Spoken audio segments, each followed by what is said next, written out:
My dad came home at 3 a.m. and whispered, "Pack a bag and don't ask questions." I should have done it. He smelled like whiskey and fear. His hands shook when he grabbed my shoulder, yanking me out of sleep with enough force that my head bounced off the pillow.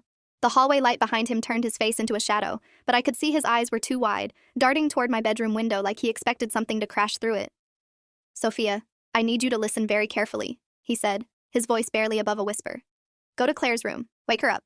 Both of you pack one bag with clothes and anything you can't replace. Nothing electronic, no phones. You have 15 minutes and then we're leaving. Don't wake your mother yet. I'll handle that." I sat up, groggy and confused, my brain struggling to process why my father was in my room at 3 in the morning on a Saturday, giving me instructions that sounded like we were fleeing a natural disaster. The digital clock on my nightstand glowed 3:17 a.m. in harsh red numbers.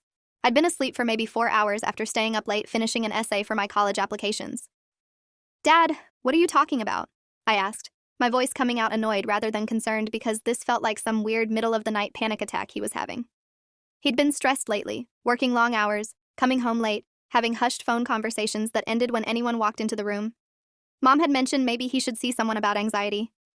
"There's no time to explain," he said, and his grip on my shoulder tightened until it hurt. "I'm telling you right now, as your father, that our lives depend on leaving this house in the next 15 minutes. Please, Sophia, please just trust me and do what I'm asking." But I didn't trust him in that moment. I trusted that he was drunk, which he clearly was based on the smell coming off him in waves.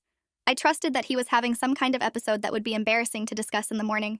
I trusted my comfortable bed and my normal life and the fact that nothing bad had ever happened to us in this quiet suburban neighborhood, where the biggest crime in the past year was someone's car getting broken into at the community pool.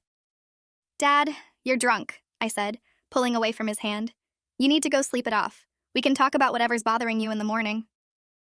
His face did something I'd never seen before. It crumpled like I'd physically hit him, and for a second I thought he might cry. Then it hardened into something cold and resigned. "You're right," he said quietly, his voice changing completely, becoming flat and emotionless. "I'm drunk. Forget I said anything. Go back to sleep." He left my room, closing the door behind him with a soft click that felt final in a way I didn't understand until much later. I lay back down, irritated at having my sleep interrupted by my father's apparent breakdown, and closed my eyes. I heard his footsteps moving down the hallway, heard the door to the master bedroom open and close, heard the murmur of voices as he presumably woke my mother to explain his middle-of-the-night panic. Then silence. I fell back asleep within 10 minutes, completely unaware that I'd just made the worst decision of my life. The sound that woke me the second time was glass shattering. Not the small tinkle of a dropped cup, but the violent, explosive crash of a window being smashed in. I jerked awake with my heart already pounding, that primal animal part of my brain knowing something was very wrong before my conscious mind caught up. More sounds followed immediately.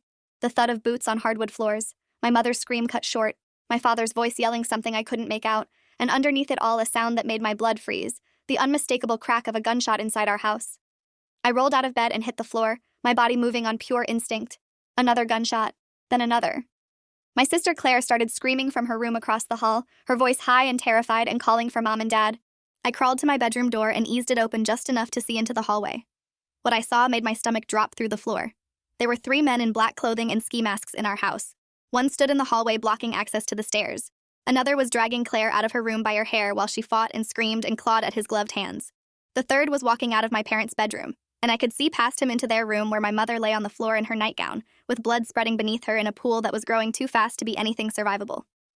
My father was on his knees next to her with his hands zip-tied behind his back, his face bloody, and he was looking directly at me through my cracked door with an expression of such complete devastation that it bypassed horror and went straight to something worse. He mouthed 2 words. "I'm sorry." Then one of the men hit him in the back of the head with something and he collapsed forward onto the carpet next to my mother's body. I should have done something, rushed out to help, called 911, fought back, anything. But I was 17 years old watching my mother bleed out, and my sister being dragged away screaming and my father unconscious on the floor, and the only thing my terrified brain could process was that if I moved or made a sound, those men would find me too. I stayed frozen behind my door, barely breathing as they moved through our house with efficient violence. One of them was on a phone giving terse updates. "Package 1 secured. Package 2 neutralized. Package 3 is missing. Search the house." Package 3, that was me. They were looking for me. I heard them moving through rooms, opening closets, checking under beds. They were professionals, methodical and thorough. I had maybe 2 minutes before they opened my door and found me hiding like a coward while my family was destroyed. The window. My bedroom had a window that opened onto the roof of our back porch. I'd snuck out through it exactly twice in my life, both times to meet friends for late-night drives that felt rebellious and exciting. Now it represented my only chance at survival. I crawled across my floor, staying low beneath the sight line of the window, and slowly pushed it open. The screen popped out easily because I'd removed it months ago and never replaced it. The night air hit my face, cold and shocking. I climbed out onto the porch roof, my bare feet silent on the shingles, and carefully lowered myself down to hang from the edge. It was maybe a 10-foot drop to the grass below. I let go and landed hard, my ankle rolling painfully but not breaking. I ran. Across our backyard, through the gap in the fence that led to the neighbor's property, across their yard and into the wooded area behind our subdivision. I ran in my pajama pants and t-shirt with no shoes and no phone and no weapons, just pure mindless terror driving me forward.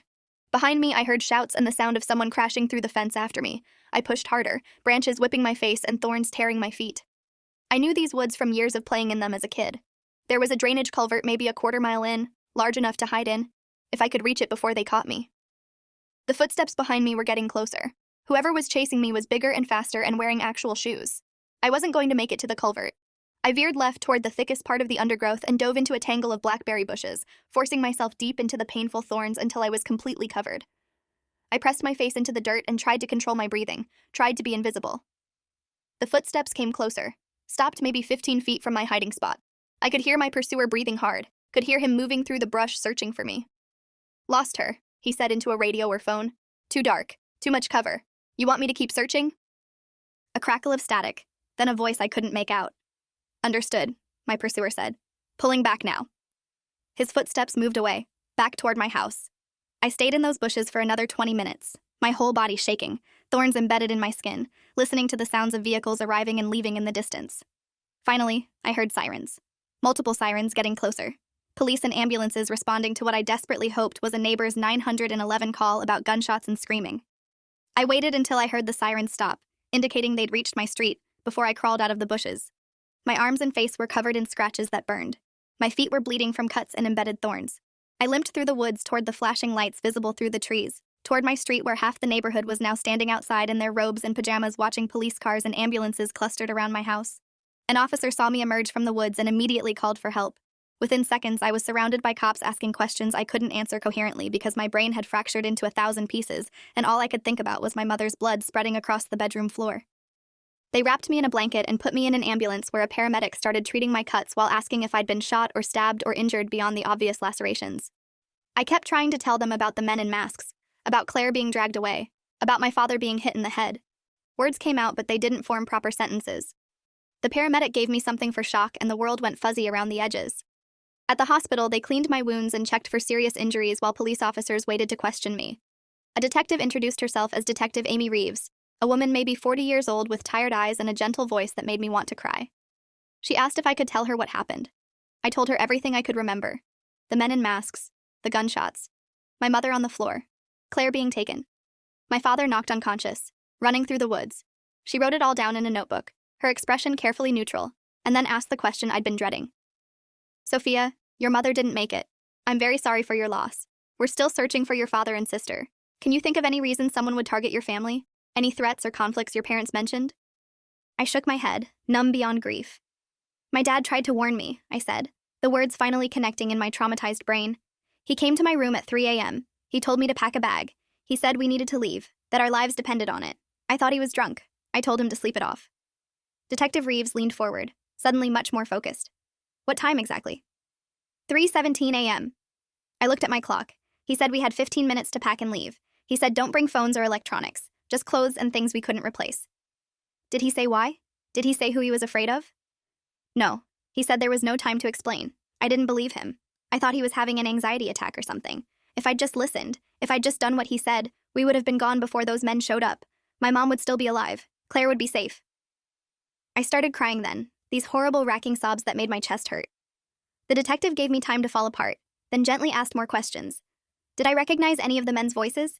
Did I see any identifying marks or tattoos? Did they say anything that indicated who sent them or what they wanted? I answered as best I could, which wasn't very well because I'd been hiding and terrified and my observations were fragmentary at best.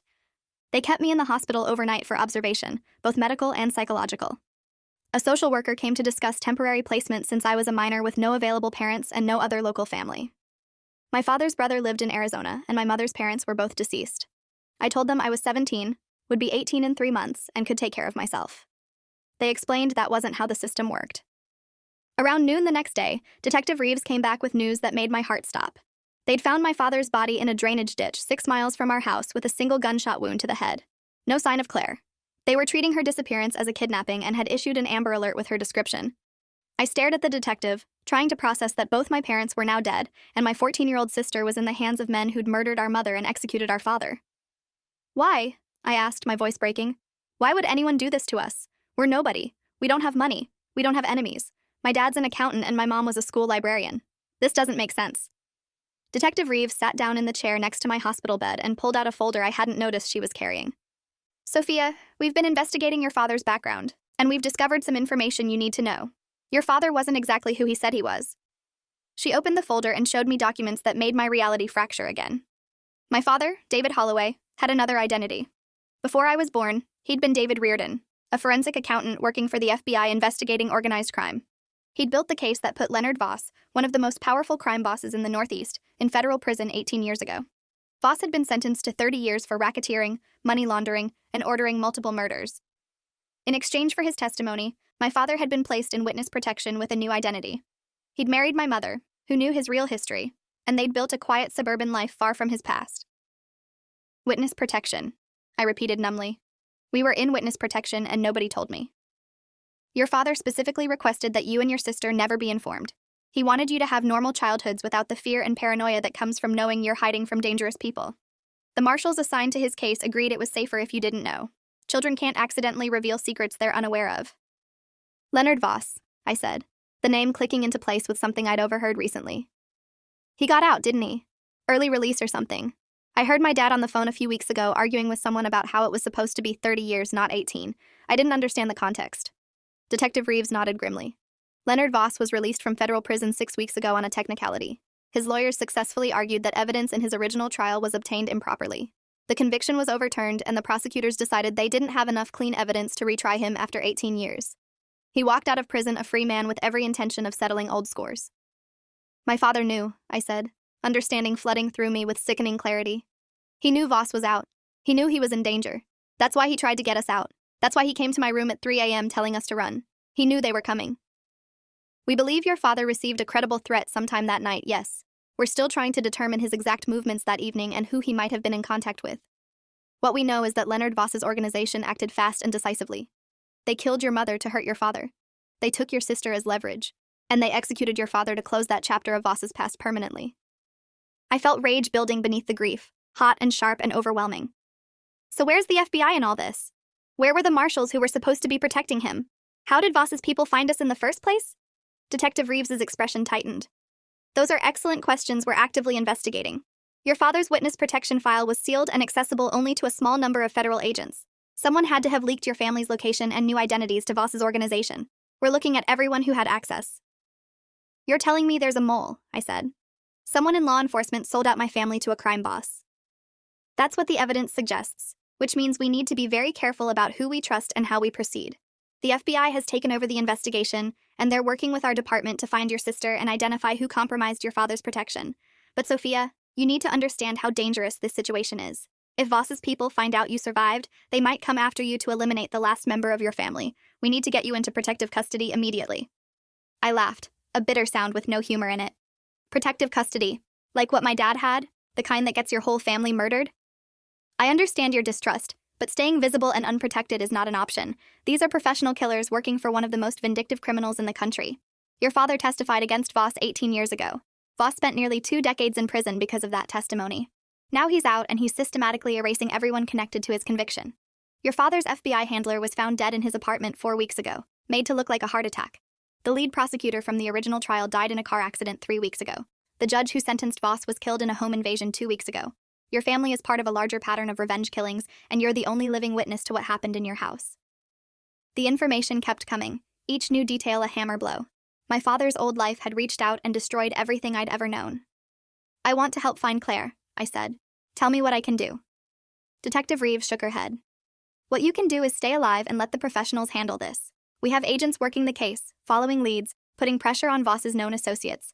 The best thing you can do for your sister is stay safe so that when we find her, she has family to come home to. But I couldn't just sit in protective custody while my 14-year-old sister was held captive by the men who murdered our parents. I pretended to agree with Detective Reeves's plan. I let them move me to a safe house on the outskirts of the city, a nondescript apartment with bars on the windows, and a federal marshal named Sterling who sat in the living room reading magazines and checking his phone.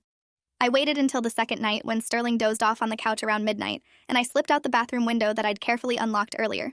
I'd taken Sterling's wallet while he was in the bathroom that afternoon, removed $400 in cash, and put it back before he noticed. I'd also memorized the address on Detective Reeves's business card and knew the police station was about 3 miles away. I needed information they weren't giving me. I needed to understand my father's past well enough to figure out where Voss might be holding Claire. The police station was mostly empty at 1 a.m. on a Wednesday night, just a desk sergeant who barely looked up from his computer when I walked in. I told him I needed to speak with Detective Reeves about my sister's case, and he called up to her office, surprised when she answered. She came down 5 minutes later looking exhausted and alarmed to see me. "Sophia, you're supposed to be in protective custody. Does Marshal Sterling know you're here?" "Sterling's asleep, and I'm not going back until you tell me the truth about what's really happening with the investigation. You said the FBI was working the case. What have they found?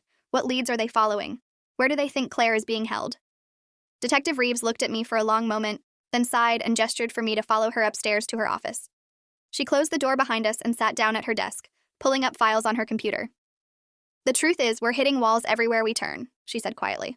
"Voss's organization is insulated and disciplined. The men who hit your house wore gloves, left no DNA, used weapons that can't be traced. The vehicle they used was stolen and later found burned out with no forensic evidence.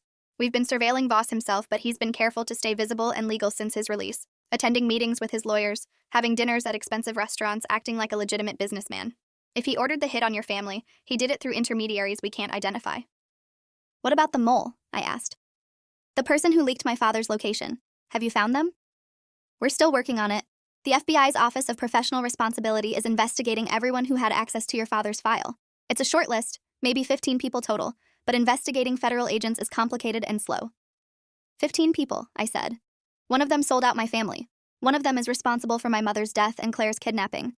And they're still out there, still working, probably still feeding information to Voss." Detective Reeves nodded. "Which is why the FBI is being extremely careful about what information they share and with whom. This investigation has more lockdown protocols than anything I've ever seen." I thought about that, about the careful compartmentalization, the paranoia about leaks.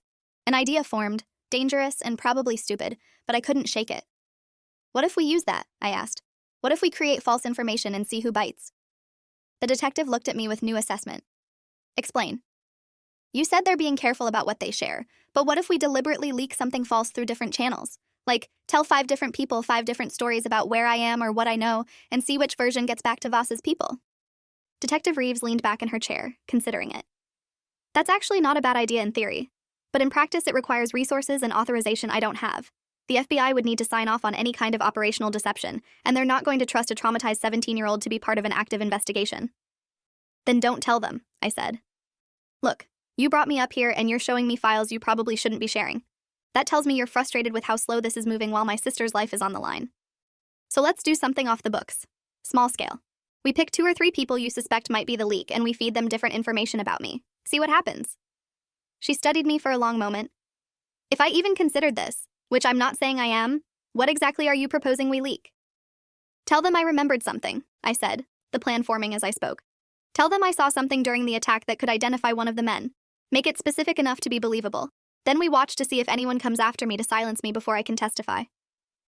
"You want to use yourself as bait," Detective Reeves said flatly. "That's insane. My sister is with murderers who killed our parents. I'm not going to sit in a safe house eating takeout while the official investigation moves at bureaucratic speed. I'm going to do something, with or without your help. At least this way you can control some of the variables." She was quiet for a long time, clearly having an internal debate about procedures and protocols versus the urgent reality of a kidnapped girl and a ticking clock. Finally, she pulled out a notepad. "If we did this, and I'm still not saying we are, we'd need to be extremely careful. The people we'd be testing are federal agents with training and experience. They'd recognize an obvious trap." "So we make it not obvious," I said.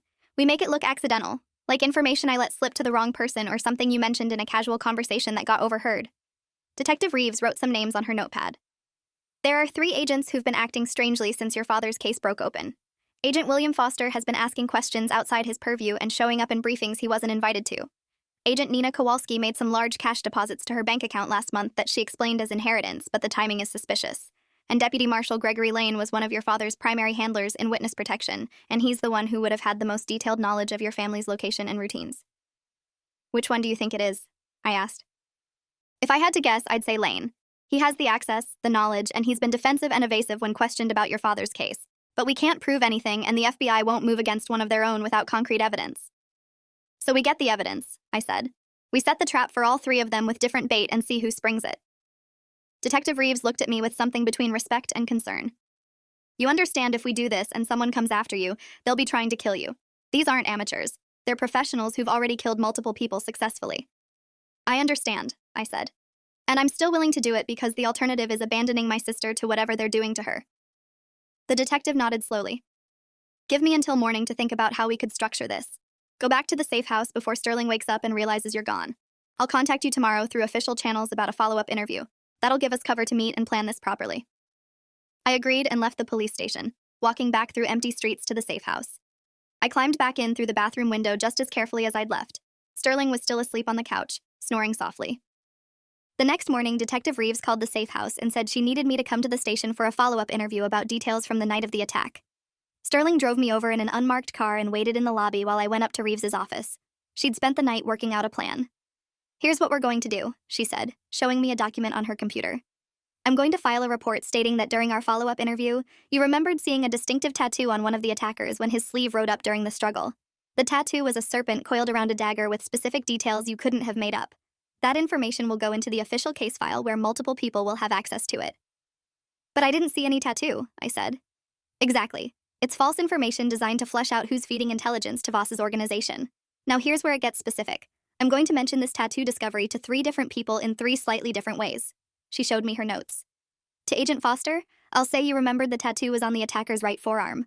To Agent Kowalski, I'll say it was on his left forearm. To Deputy Marshal Lane, I'll say it was on his neck. Each version will be distinct enough that we'll know exactly who leaked if someone acts on the information. And what happens when someone acts on it? I asked. We'll have you monitored 24/7 by officers I personally trust, none of whom have any connection to the federal investigation. If someone comes after you, we'll be ready to intervene and apprehend them. We'll also be conducting parallel surveillance on Foster, Kowalski, and Lane to see if any of them make suspicious calls or meetings after receiving the information. It was a solid plan, relatively simple, and it gave us a chance to identify the mole while also potentially drawing out Voss's people. When do we start? Today, Detective Reeves said. I'll make the calls this afternoon to our 3 suspects. Then we move you to a new location tonight, somewhere even Sterling doesn't know about, with my hand-picked team watching you. If anyone takes the bait, they'll likely move within 24 to 48 hours. That evening, I was transferred to a different safe house, a small cabin about 30 minutes outside the city. 2 detectives I'd never met, Barnes and Liu, took over protection duty. Detective Reeves had briefed them fully, and they understood their job was to watch for threats while also documenting anything unusual. The first day passed without incident, so did the second. On the 3rd day, Detective Barnes received a call that made his expression change. He stepped outside to finish the conversation, then came back in looking grim. That was Detective Reeves, he said. Deputy Marshal Gregory Lane left work early today claiming a family emergency. But he doesn't have any family emergency according to our checking. He's also been tracked making 2 calls to burner phones that we can't trace. Lane's the mole, I said, feeling sick. One of the people specifically tasked with protecting my father sold him out to the man he testified against. It looks that way, Barnes said. Reeves has the FBI's internal affairs preparing to arrest Lane, but they need to move carefully because they don't have hard proof yet, just suspicious behavior. What we do have is confirmation that he was told about your supposed tattoo identification, specifically the version where you said it was on the attacker's neck. So now we wait for someone to come kill me, I said. We wait and we're ready, Detective Liu corrected. This cabin has security cameras on all approaches. We have backup units staged 10 minutes away. Anyone who comes after you is walking into an ambush. Night fell, and we maintained total light discipline inside the cabin, sitting in darkness watching the security monitors. Around midnight, the motion sensors triggered. Liu pulled up the camera feed and we saw them. 3 men in tactical gear approaching through the woods from different angles, professional and coordinated. Here we go, Barnes said quietly, calling it into the backup units. Everyone stay calm. We let them get close enough to establish intent, then we light them up. The men moved closer, using hand signals to communicate, carrying suppressed weapons. They reached the cabin perimeter and paused, clearly assessing the entry points. One of them produced what looked like a small explosive charge for breaching the door. That's when the woods erupted with light and sound. Police, drop your weapons. Get on the ground now. The backup units came from multiple directions with flashlights and rifles, completely surrounding the 3 attackers. For a moment, I thought they might try to fight, but they were professionals who recognized when they were outmaneuvered. They dropped their weapons and complied with shouted orders, going prone with hands behind their heads. Within minutes, they were zip-tied and being searched. Barnes went out to assist while Liu stayed with me, both of us watching through the window. One of the detained men was talking. I could see his mouth moving rapidly like he was negotiating or offering information. Detective Reeves arrived 20 minutes later with a convoy of FBI vehicles. She came into the cabin looking energized in a way I hadn't seen before. "We got them," she said. "3 professional contractors with connections to Voss's organization. One of them is already offering to trade information for a reduced sentence. He's confirmed that Gregory Lane provided them with your location and the intelligence about the tattoo identification. He's also offering to tell us where they're holding your sister if we guarantee witness protection and a plea deal." My heart stopped. "Claire. He knows where Claire is?" "He claims they're holding her at a property in the industrial district that Voss owns through a shell corporation. The FBI is assembling a tactical team right now to hit the location. They wanted me to tell you that you did good work, Sophia. Your plan worked. We found the mole and we're about to get your sister back." The FBI raid happened 2 hours later. I wasn't allowed anywhere near it, but Detective Reeves stayed with me at the cabin providing updates as they came through. The tactical team breached the warehouse where the contractor said Claire was being held. They encountered 4 guards who surrendered without significant resistance after flashbangs disoriented them. And they found my sister locked in a storage room on the 2nd floor, terrified but physically unharmed. She was taken immediately to a hospital for evaluation and treatment. Detective Reeves drove me there in the pre-dawn darkness, breaking about 15 traffic laws to get me to my sister faster. Claire was in a private room with 2 FBI agents stationed outside when I arrived. She looked small in the hospital bed, wearing a gown several sizes too big, with dark circles under her eyes. When she saw me, she started crying. I crossed the room and pulled her into a hug, and we just held each other for a long time while she sobbed into my shoulder. "They killed Mom," she said finally, her voice breaking. "They made me watch. They said if Dad didn't cooperate, they'd kill me too. Then they killed him anyway and kept me locked up. They kept asking me questions about what I knew, what Dad had told me. I didn't know anything. I didn't understand what they wanted." "It's over," I told her. "You're safe now. The people who did this are either dead or in custody. The person who betrayed us has been arrested. We're safe." Over the next few days, the full scope of the conspiracy came out. Deputy Marshal Gregory Lane had been feeding information to Leonard Voss's organization for nearly a year, paid $50,000 initially and promised another $100,000 after my father was eliminated.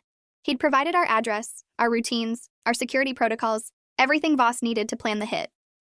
Agent Nina Kowalski turned out to be clean. Her cash deposits really were inheritance from a deceased aunt. Agent William Foster was just overly ambitious and nosy, not corrupt. The 3 contractors arrested at the cabin all took plea deals and testified against Lane and against members of Voss's organization who'd planned the attacks. Leonard Voss himself was arrested 5 days after Claire's rescue and charged with conspiracy to commit murder, kidnapping, witness tampering, and about 20 other federal crimes. His lawyers tried to argue he had no direct knowledge of what his subordinates were doing, but the contractor's testimony combined with financial records showing payments that traced back to Voss's shell companies built a case even his expensive legal team couldn't defeat. The trial took 9 months. Claire and I both had to testify about what happened the night our parents were killed. Sitting in that courtroom looking at Leonard Voss while describing how men he'd sent murdered my mother and kidnapped my sister was one of the hardest things I've ever done. But we did it. We told the truth and we helped put him away. The jury convicted him on all counts. The judge sentenced him to life in prison without possibility of parole. Gregory Lane was convicted separately and received 25 years for his role in the conspiracy. He cried when the sentence was read, claiming he'd made a mistake and gotten in over his head. I felt nothing watching him taken away in handcuffs. Claire and I were placed with our uncle in Arizona after everything was settled. We finished school there, both of us in therapy working through the trauma of what we'd survived. I went to college studying criminal justice because the experience taught me that systems meant to protect people can fail catastrophically, and I wanted to be part of fixing those systems. Claire had nightmares for years but gradually healed, finding strength in art and writing as ways to process what happened.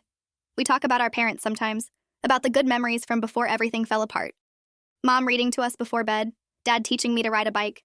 Normal family moments that felt safe and permanent until they weren't.